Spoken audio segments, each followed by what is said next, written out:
Assalamualaikum dan salam sejahtera. Nama saya Sharifah Shazlina daripada jurusan Fakulti Sains Sosial dan Kemanusiaan.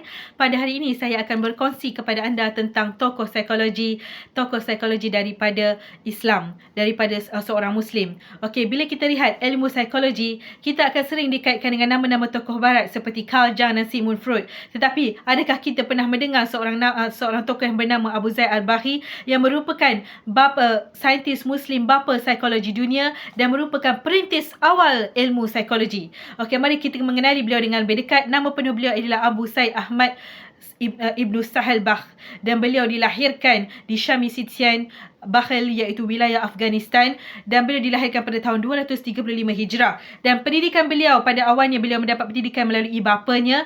Kemudian beliau mengembara ke Kota Baghdad selama 8 tahun menuntut ilmu dari berbagai tokoh dan berbagai bidang, dan terhasillah kitabnya Masalih Al-Abdan wa Anfus, iaitu kitab berkenaan psikologi yang diguna pakai sehingga ke hari ini. Dan kemudian kenapa? Apakah sebab saya memilihnya? Kerana kepakarannya dalam bidang ini justru dapat memberikan satu signifikan kepada saya, kerana teori-teori dan kajiannya, hasil kajiannya, contoh dalam kognitif terapi yang beliau memperkenalkan, diguna pakai sehingga ke hari ini untuk merawat mereka-mereka yang menghadapi masalah psikologi.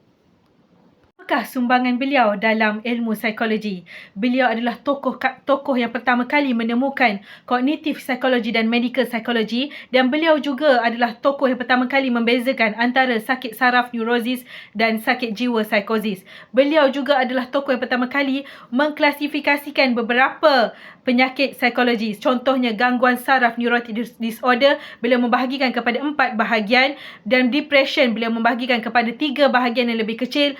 Penyakit fobia beliau membahagikan kepada 2 bahagian, iaitu psychological dan physical symptom dalam kategori Al-Faza. Dan beliau juga adalah perintis awal kognitif terapi dalam ilmu psikologi.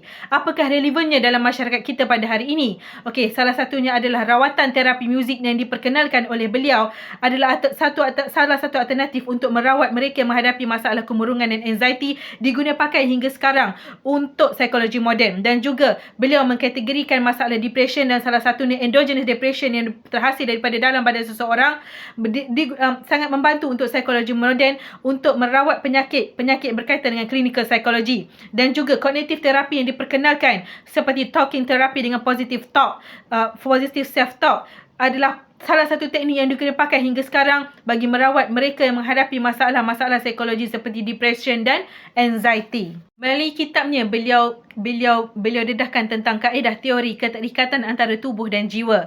Beliau mengatakan bahawa tubuh dan jiwa terdedah kepada 2 keadaan, iaitu seimbang dan tidak seimbang. Apabila seimbangnya keadaan tubuh dan jiwa, maka akan sihatlah tubuh badan itu, akan sihatlah seseorang. Apabila ketidakseimbangan pada tubuh dan jiwa, akan berlakulah gejala-gejala penyakit. Melalui pemikiran ini, beliau telah melahirkan pemikiran psikomatism, iaitu dalam petikan kitabnya beliau mengatakan apabila berlaku gangguan pada jiwa, maka akan berlakulah gangguan pada tubuhnya, dan sebaliknya. Interaksi psikomatism beliau telah membuktikan daripada pemerhatiannya melalui seseorang yang mengalami gangguan emosi yang sangat teruk akan menghadapi penyakit jantung, dan ini adalah interaksi psikomatism yang beliau mendapatkan. Dan terapi kognitif yang beliau memperkenalkan adalah merupakan pendekatan psikoterapi yang mempengaruhi emosi, gangguan emosi, perilaku dan kesedaran melalui prosedur yang lebih sistematik. Dan beliau mengatakan bahawa melalui kajian terapi kognitif ini terdapat beberapa terapi yang sangat berguna yang diguna pakai sehingga sekarang, iaitu salah satunya adalah penyangkalan kognitif reciprocal inhibition, yang bermaksud apabila seseorang itu menghadapi tekanan akan berlakulah reaksi berlawanan dengan apa yang dirasai, iaitu contohnya seorang dalam keadaan cemas akan bertukar menjadi relax. Dan kaedah ini sangat berguna oleh Joseph Waugh yang diperkenalkan untuk merawat masalah anxiety. Dan yang kedua adalah talking therapy. Beliau mengatakan talking terapi adalah salah satu cara untuk ubah cara pemikiran seseorang supaya memberi kesan yang lebih baik kepada sikap seseorang. Dan kaedah ini diguna pakai untuk merawat mereka yang mengalami masalah depression dan fobia. Dan kaedah ini juga adalah satu cara yang sangat berkesan sebagai seseorang untuk meluahkan perasaan mereka, masalah mereka kepada seseorang yang dipercayai. Dan beliau mengatakan positive self-talk juga adalah salah satu cara yang berkesan untuk merawat masalah anxiety. Cara kesimpulannya, kita dapat lihat Zaid Al-Bahri melalui Melalui kitab yang dikarangnya, beliau memiliki pemikiran yang sangat original tentang terapi kognitif yang beliau perkenalkan yang berorientasikan positif. Dan beliau mengatakan bahawa setiap penyakit itu ada ubatnya, dan penyakit bagi sebahagian besar penyakit mental, ubatnya adalah melalui cara menjaga pemikirannya supaya tetap rasional dan sihat agar seseorang itu dapat mencapai kebahagiaan. Jadi dari sinilah kita dapat lihat bahawa teori-teori yang diperkenalkan oleh tokoh hebat ini sangat boleh diguna pakai dan sangat bermanfaat untuk memberikan sumbangan yang besar kepada ilmu psikologi itu sendiri. Sekian, terima kasih.